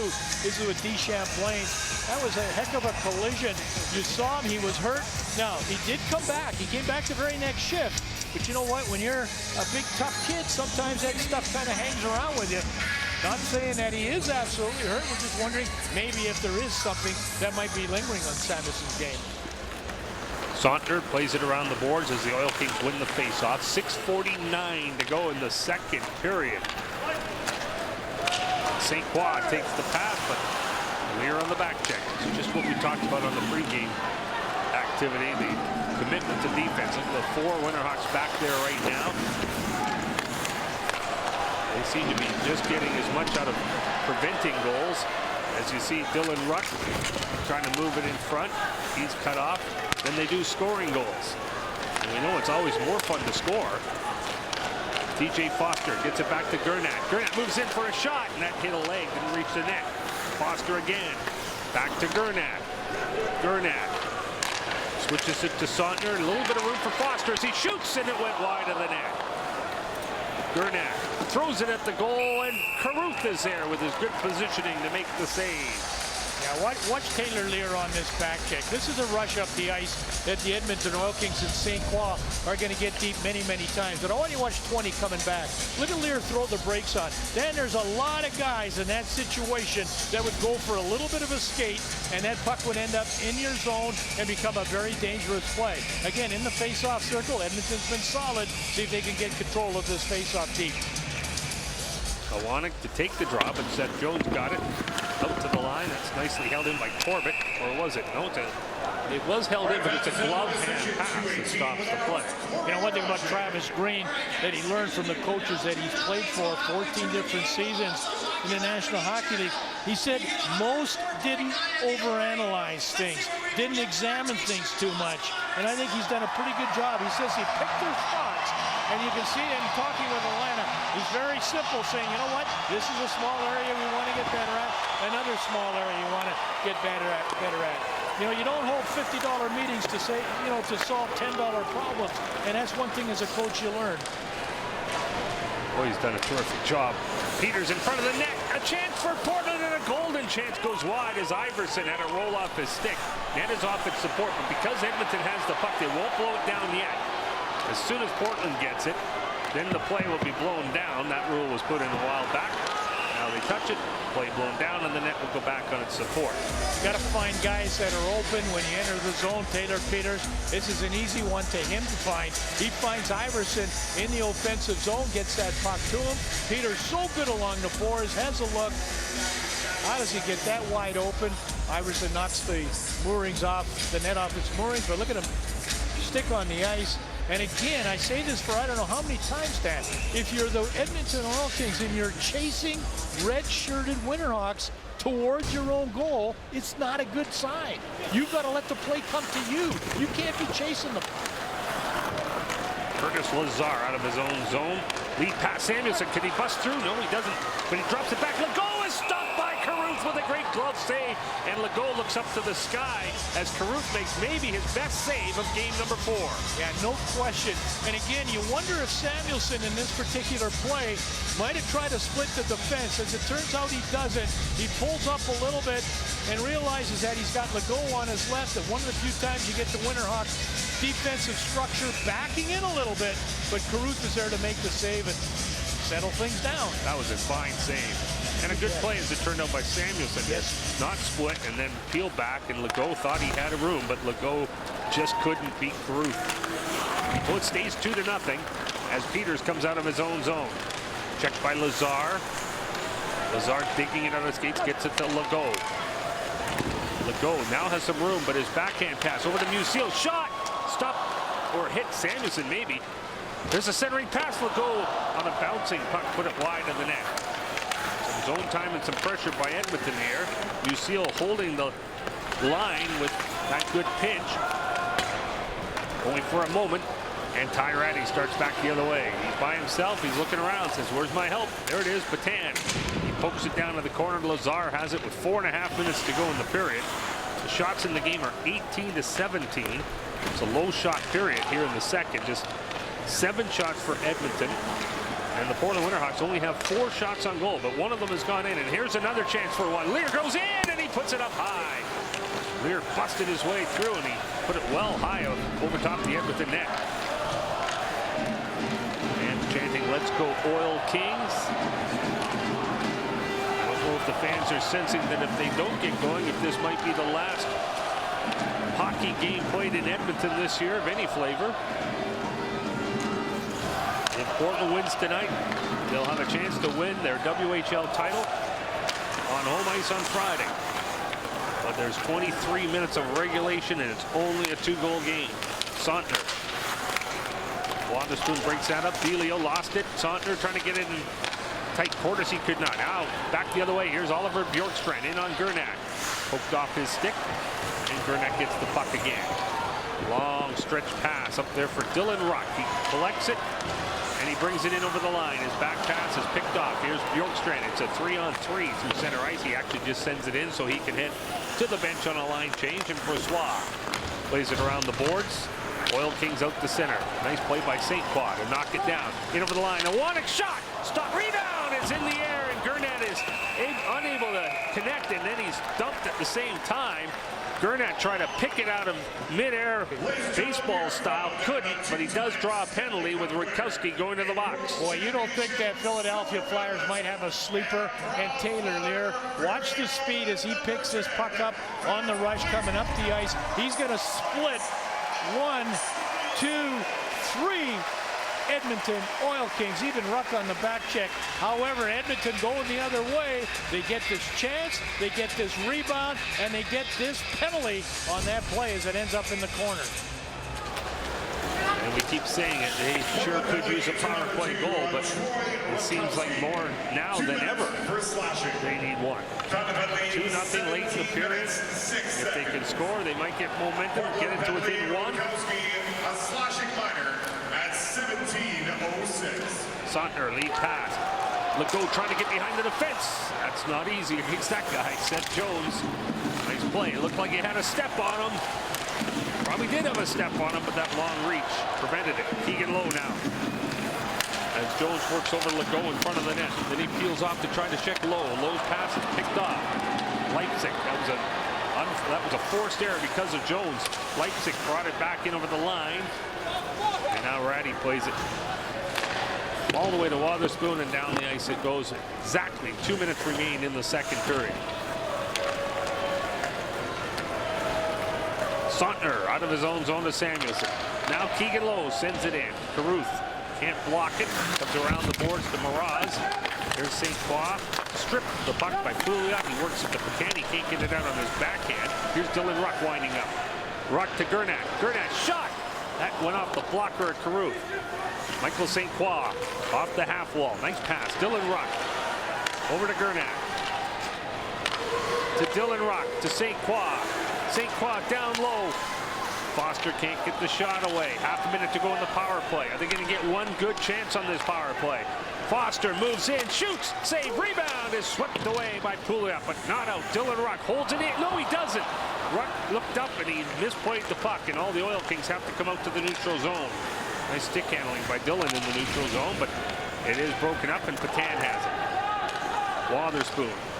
He'll send it the length of the ice. In the second period. Not quite the length. It was cut off by Gernat, and Legault starts back. Penalty coming to an end. Yes, that's 0 for 28 now for the Edmonton Oil Kings, as their power play has completely dried up since Game 4 of the Calgary series. Here's number 4, Keegan Lowe shooting it. Carruth makes the save. Gernat in there very deep, trying to work it in front. Petan intercepts. Intercepted by Calda. He rolls it to Carruth, and he puts his glove over top of it and holds on to stop the play. You know, Carruth has made a couple saves where he's really had to use his entire 6'3" frame, but I'm impressed at how many times Carruth is just standing there in a position that puck is hitting him. It's just incredible. He's seeing the puck exceptionally well. And then one of the reasons it's important to be able to see the puck at this level is that goalies can make adjustments to the shot if they can see it. It's when they can't that they can't react to it. These goalies are so good at this level and even higher, obviously, at that. But they ask just, please, let me see it, and I can adjust to it. Race for the puck, and Ty Ratty might get there first. Ratty just poke checked by Brossoit. He just kept going and going, and Brossoit could read that his defense wasn't going to stop him, so he came out and poke checked Ty Ratty. Lazar sends it in. 12 seconds to go in the period. Peters gets it. We've gone 170 minutes now with one Oil King goal in the championship series. And the thing that just jumps out at me in this series, and we're in game 4 now, we talked about it in our open, in every one of the 4 games, the team that has scored first has extended the lead to at least 2-0. It's again what's happened here tonight. In fact, Edmonton did it once in game 1, Portland's done it 3 times, and 2 out of the 3 times the Winterhawks have extended that lead to 3-0. Never has a team come back to even tie a game so far in this series. And we're leading after 2. The Portland Winterhawks are a perfect 14-0. If they make that 15-0, they'll be 1 win away from the WHL Championship and the Ed Chanel Trophy. But still a lot of water to go under the bridge. It's 2-0 Portland after 2 as we go to WHL Central. And here is Andy Neal. On the way in the second intermission, Dan, a chat with Taylor Lear, who will be joining Alana Nolan on the other side of the break. Peter Labardius inside the WHL. And the WHL plays of round 3. That and highlights and analysis through 40 minutes of play. Portland extending its lead to 2-0 here in game 4.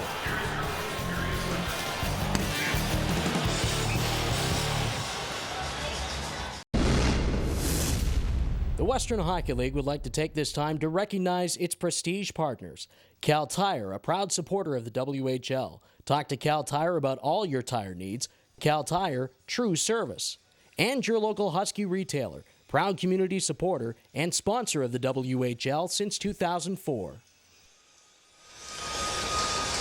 And while we have a moment, the WHL and Shaw is also proud to recognize Travel Lodge as an official partner of the WHL. Travel Lodge, nice rooms, great people. So here we are, high above the ice surface at Rexall Place in Edmonton. It is 2-0. Dan Russell alongside Bill Wilms. What do you see so far, Bill? A lot of Portland Winterhawks, but a lot of compete level from the Oil Kings. Watch how solid Portland is off the face-off in their own zone. The top left-hand corner of your screen, that is Dyson Mayo, 6-year-old defenseman. This is a set play. Where does Pouliot go with it? Right there to Patan. Nice job by the youngster Mayo to pull out. He wanted a pinch, he didn't, and that was the right choice. That's how quickly they can come out of their zone. Here's a goal. Now watch Pouliot get that puck in deep. It's going to come back to him, 51, and Leipzig with a touch pass right to Redkowski. And you know, the 2 defenders are deep because the Portland Winterhawks around the net are so deep. All right, now you got the situation where Edmonton gets the cycle working. How deep does a defenseman have to go? Martin Gurnett in deep to make that cycle work. And again, there's a chance by Samuelson just off his stick. Watch how quickly the Winterhawks close the gap. Patan is going to head right to the boards. Now you got Wotherspoon closing the gap there. Nowhere to go, but they don't close the gap on Legault. And Legault knows that on this opportunity, he's got some time, he's got some space. One of the few times that happened, he shot, Caruth made the save, and the score remains as you see it on the screen. It was 1-0 after 1. Redkowski scoring at 9:54 for only the 4th time this year at home that the Edmonton Oil Kings, check that 3rd time at home, they've allowed a power play goal against. As we start this 3rd period, the teams are at full strength. Edmonton in white put the puck off the corner boards. Wotherspoon shoots it down the ice, and this should be icing on Portland.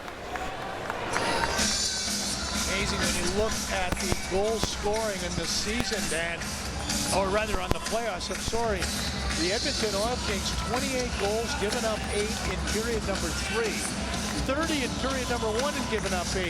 It's been the second period that's been a bit of a problem. But boy, they got a monumental task facing them right now.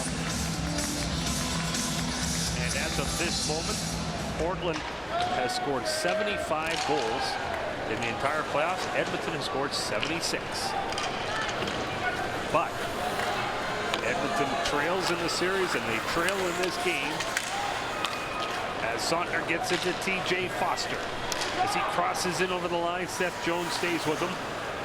And then when Foster fell, Jones, the recipient of that, gets the puck up. And there's Nick Patan with it. He'll shoot it in for Swa. Did we get a whistle? I didn't hear it. But we we obviously got one. I think Derek Laxdal's team, after 3 games, has done a pretty decent job on the Ratty Patan Leipzig line. Coming into tonight's game, they had 3 goals. They were a -4, but Laxdal still calls them the best line in Canada. He knows that they can explode at any time. He's done a pretty good job, as I say, on that so far to this point, but there's some awfully good secondary scoring on this Portland Winterhawk team as well. Legault going in for Edmonton.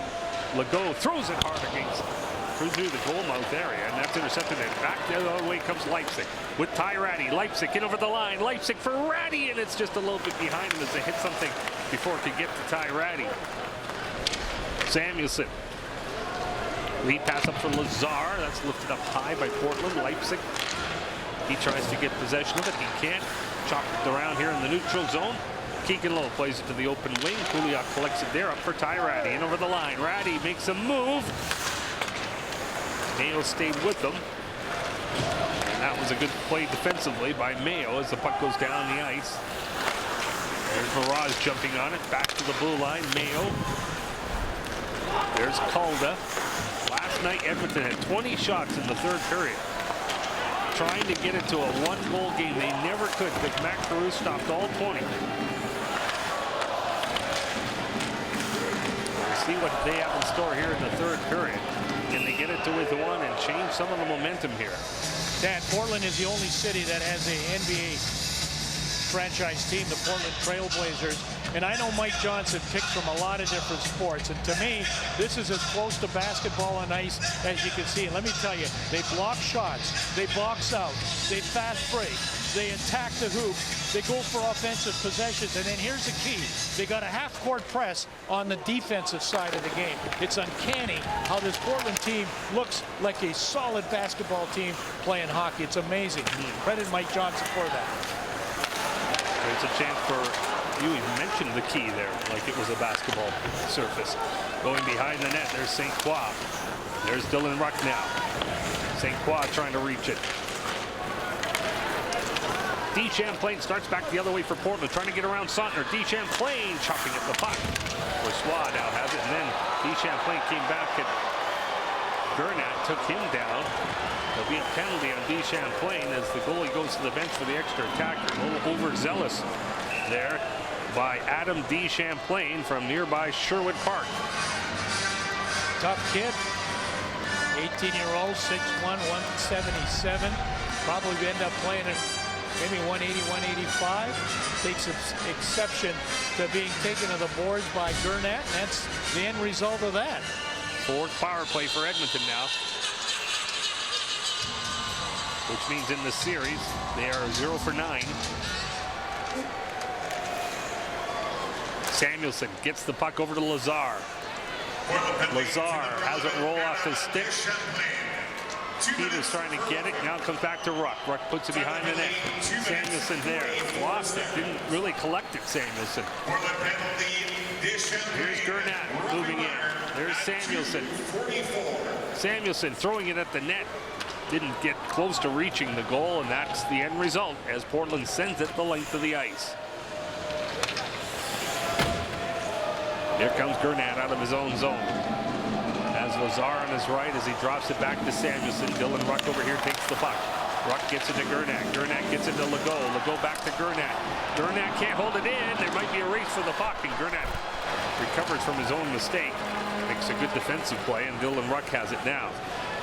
Already a minute gone in the power play. Nothing doing for Edmonton on this man advantage. Look at Jones there. Oh my goodness. Holy cow. He's been doing it all night though. Oh, but in every way. He doesn't skate out. He makes great plays defensively. I mean, he's just everything that a #1 overall pick could be. Here's Corbett from the line. Shot saved by Caruth with the right pad. And the puck goes down the ice once more. Bourgeois has a little trouble with that one too. Went off his pad. And now here comes Cody Corbett. Corbett got that up to St. Croix. He gains the line. 15 seconds to go in the power play. Not even a chance really of significance as Lowe puts one way up high. Mraz gets it from back of the net. TJ Foster has it. Foster coming off the boards. Here's Corbett now. Cuts to the middle. Corbett gets a shot, and Carew makes a save. He scores!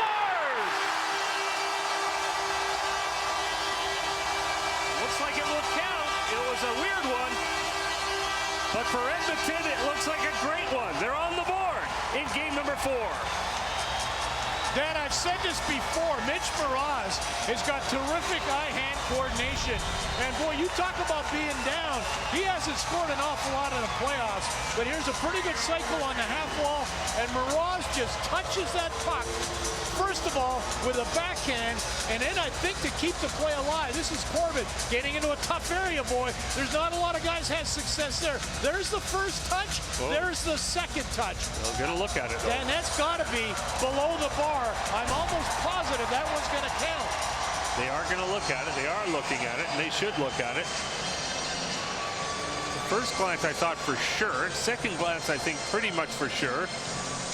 On the last one, it looked like they should maybe look at it just a little closer. And I think his last goal came in game 1 of Medicine Hat series against Edmonton. This is what everybody's waiting on right now in front of the net. 2 really good eye-hand coordination moves by Mitch Moroz. Had to have some baseball in his background. Here comes the okay, I think. But credit Corbett for that. There's the first high stick. There's the second high stick. He has a presence of mind. Watch how he turns the blade. He turns it, too, to knock that puck down. Is that stick higher than the crossbar? I doubt it. It looks level or just below. Right, this angle here, that's the first one. There's the second one. Watch the crossbar. Well, I think he waits enough till it gets down. I believe you're right. He did wait enough time. I think going to be a goal, but on the ice they did signal goal. I don't think you could take that one away. Well, you got to be absolutely clear to overrule. It was ruled a goal on the ice, wasn't it, Dan? So you want evidence to suggest clearly that this is a high stick. Moroz pretty intent on this. He knows how important this might be. There's at least 9,000 video goal judges who have made their call inside Rexall Place. Yeah, right. Different look here. Is this a different look? Yes, it is.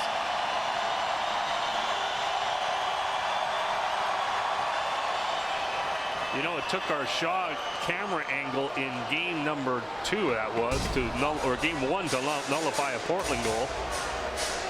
That was the latest angle that the WHL video goal judge, Kevin Mensch, is here, supervisor of officials. He'll make that call. And he's taking a good, long, hard look at it.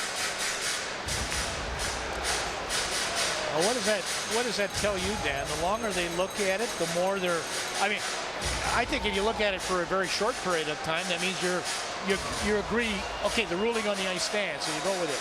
Here it comes.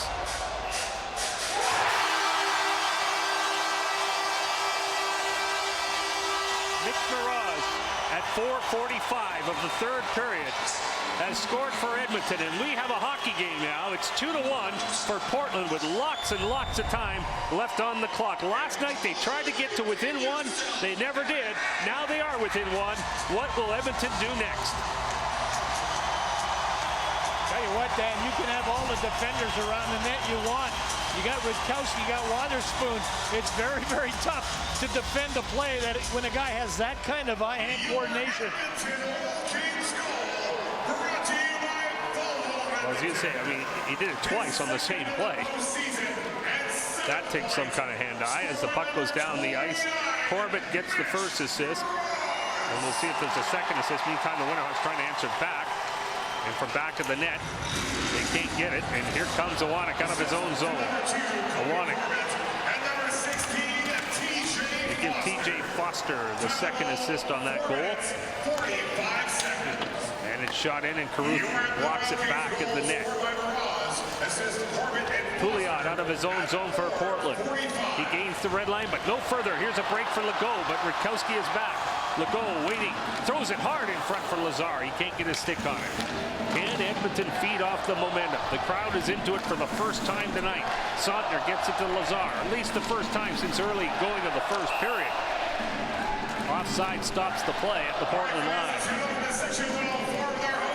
And It's always a test of your composure. Your Travis Green's team, you try to settle things down. If you're the Edmonton Oil Kings or Jared Blackstock, you're saying, guys, we've got so much time left in this hockey game. We've got everybody behind us. Listen to this place now.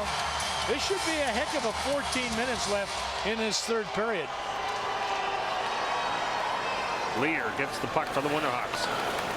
Forced back, lays it off the boards down the ice. Gernat waiting for it to come down as he gets it behind the Edmonton goal. Stéphane Legault has a hop over his stick. Jones can't get it in deep. All the way down the ice. Caruth will play it to Jones. Jones sweeps it around the boards. That was cut off ever so briefly, and then Gernat got more of the puck. Got it behind the net. Sautner tries to pinch, cannot. Lazar way back, covering up. Lazar now to Sautner. Sautner puts on the brakes, switches it nicely, and then Samuelson has it poked off his stick. Will go hustling for the puck. Lazar can't get it. Bjorkstrand knocks it off the wall. It comes out to center ice. Here comes Lear in over the line.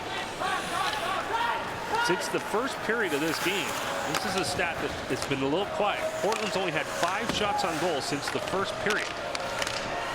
They're sitting with 18 right now, but they are leading 2-1.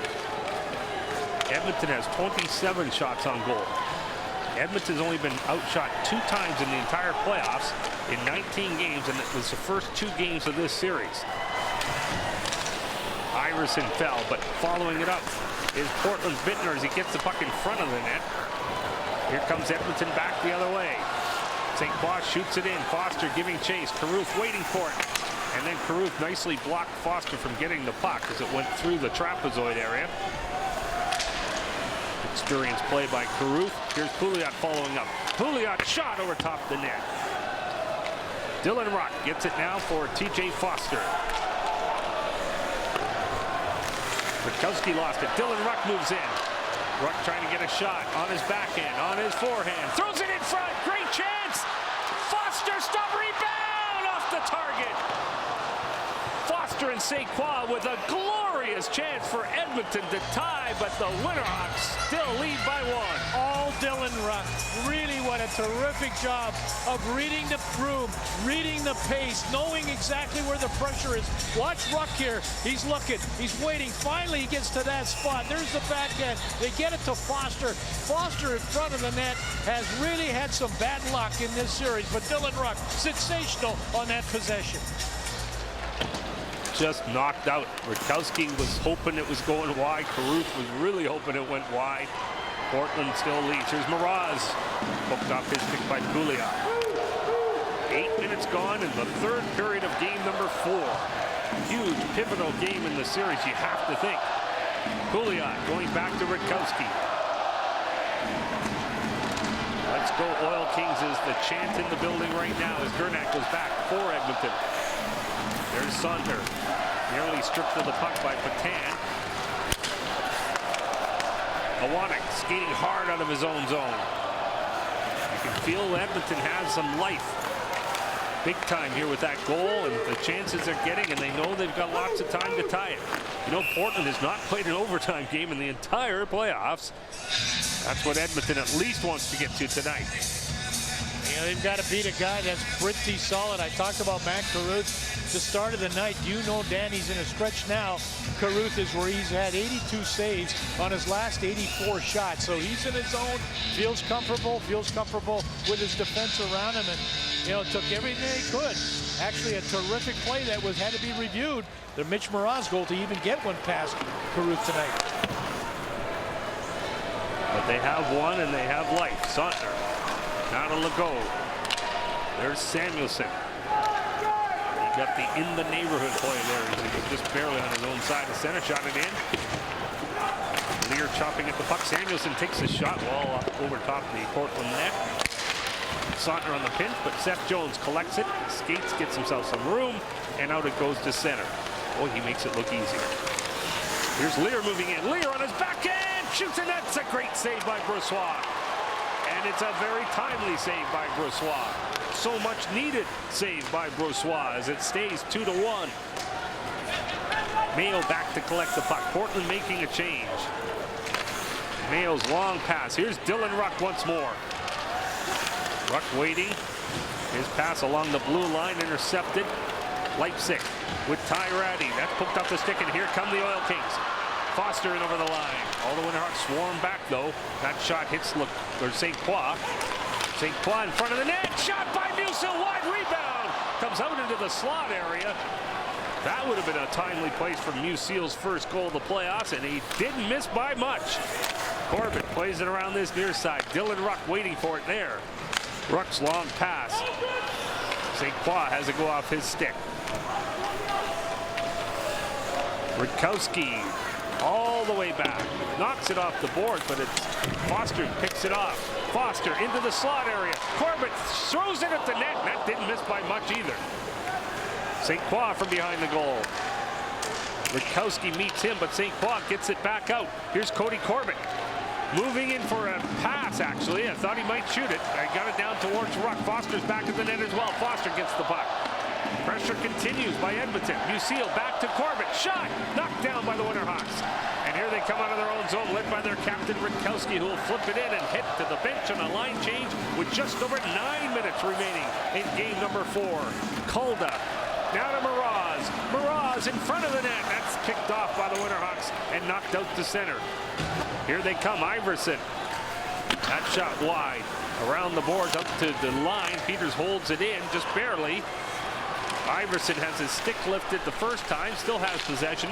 Good job by Iverson for Portland. Mayo trying to check him. Wotherspoon's shot. That hits Awanek on the way.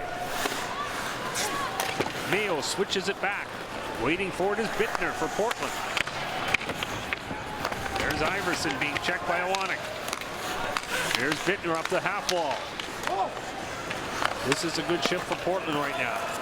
If for no other reason, they want to slow down some of this Edmonton momentum. Not to mention they're killing some time off the clock. But still lots of time left. Over 8 minutes. Awanek plays it around to the far side. Wotherspoon keeps it in. Around the near side. Calda tries to get it out. He did, but the puck goes out of play, and with 8:04 to go in the third period, we'll step aside. It's Portland 2, Edmonton 1. Game 4, the WHL Championship Series on Shaw. All right, fans, here's the winning. As you heard Ron Robinson and Andy Neal speaking about earlier, we're getting ever so close now. 10 days away, give or take, to the Memorial Cup, and there's how you get tickets. SaskatoonBlades.com. Well, we talked about this at the Open tonight. This is a series that surprised everybody with few goals. This is the only goal of the first period. Portland 1-0. Brendan Leipzig, a power play goal. Watch number 2, defenseman Cody Rutkowski. The only goal of period number 2. 2-0 Winterhawks.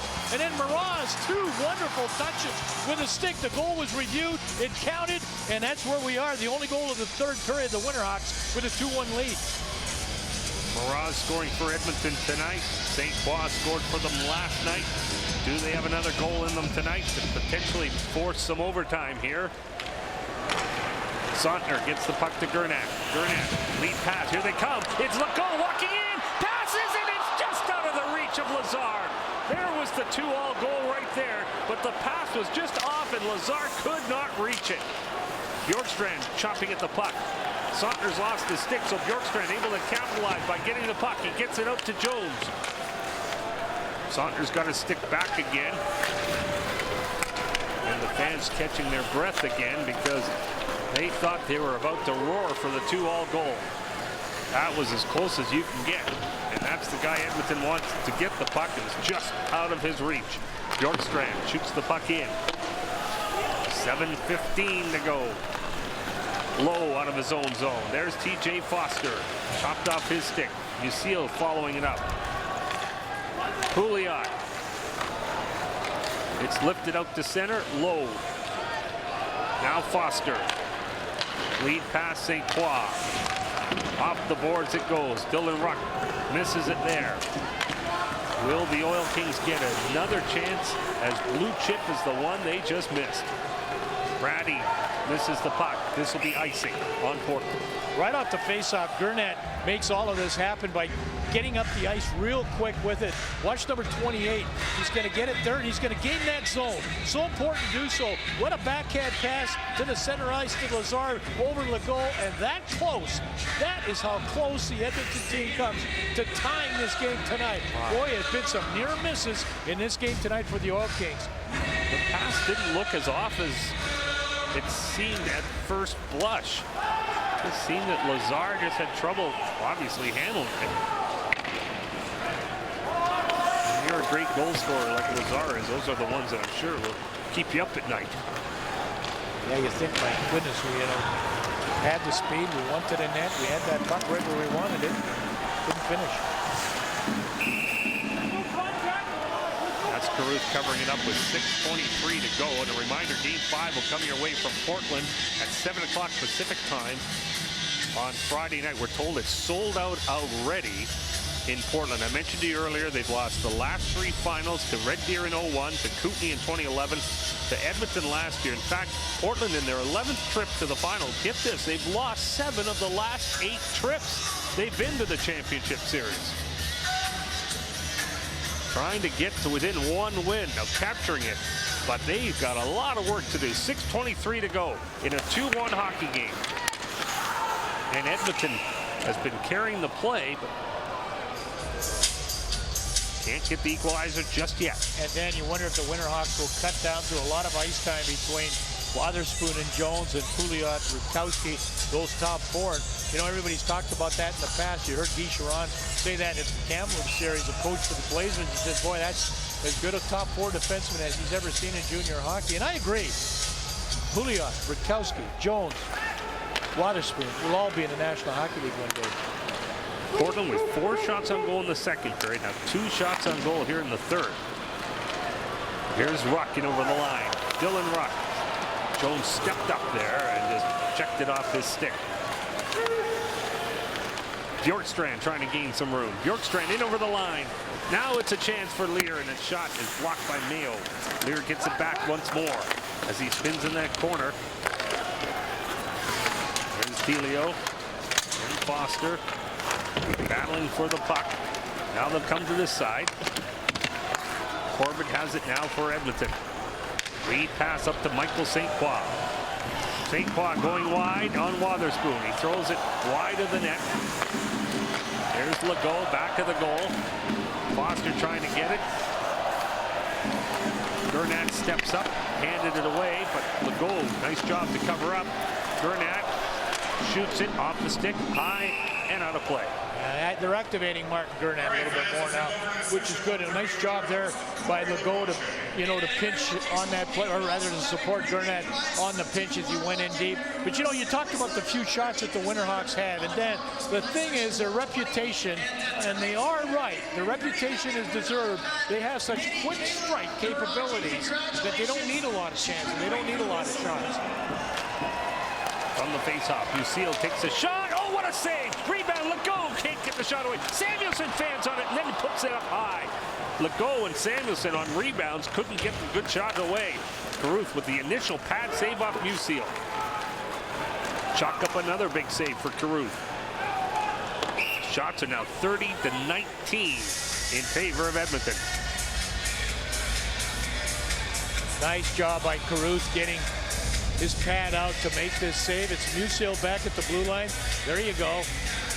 And you know what? Legault fans on the first one, and then Samuelson fan on his first one. 2 chances on the rebound. Neither of them could get there. Couldn't get it cleanly off their stick. It's so important. There's so little time now. Such a game of inches. Love those rebounds to just bounce flat on your forehand, but it doesn't happen very much. Calder chases it over on this side. 4:44 left in game 4. Calder. Awanek. 3 Winterhawks are back. Awanek stood up a little bit by Pouliot. Peters blocks Awanek from getting the puck, at least initially. Now comes free. Ever so briefly. Chopped at by Rutkowski. Calder went down. Good job by Peters, both sides of the ring. Big forward came back, did a real nice job defensively, helping out. Portland not shy about icing the puck right now. They've done that quite a lot of times here. There's Pouliot, who before he joined Portland was a Moose Jaw Warrior, but he was a Moose Jaw AAA Midget Warrior. Then he was first overall in 09 in the Bantam. Pittsburgh traded with Carolina to get that pick in the NHL so they could draft him high in the first round last year. Peters coming out. Fifth of the fabulous five, man. Here's a 2-on-1 now, and it goes offside at the line. The Winterhawks making defensive changes every single whistle at this point. Witherspoon and this time Jones coming out.